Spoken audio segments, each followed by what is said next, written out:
Assalamualaikum warahmatullahi wabarakatuh. Sampurasun pamirsa sadaya tepangkeun wasta abdi Marsha Wanda Mintia ti kelas 12 MIPA 4. Tiasa dipanggil Wanda.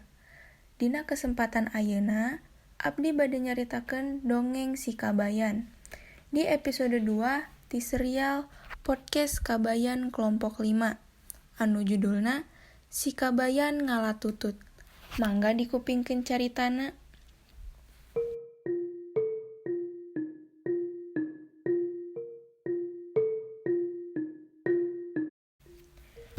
Dina hiji poe, si Kabayan nu teu aya padamelan kasampak keur gogoleran dina dipan pakarangan imah.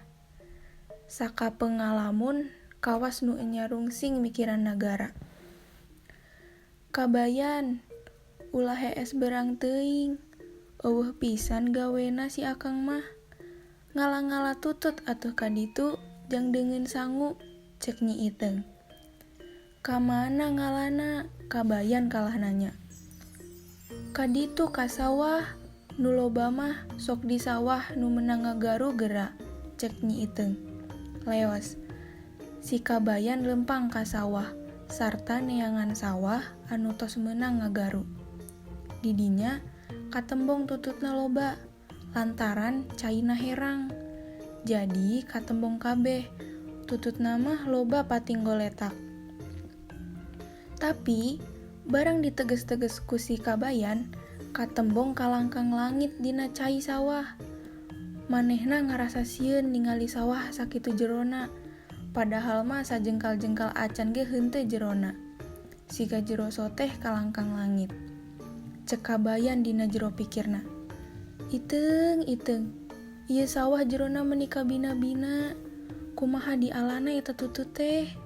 Lamun nepi ka teu beunang, aing era teuing ku si Iteung. Tapina eta tutut teh sok dialaan ku jalma. Dek dileugeutan bae ku aing. Geus kitu mah, si Kabayan leos ngalalegeut. Barang geus meunang, dibeulitkeun kana nyere. Dijejeran ku awi panjang.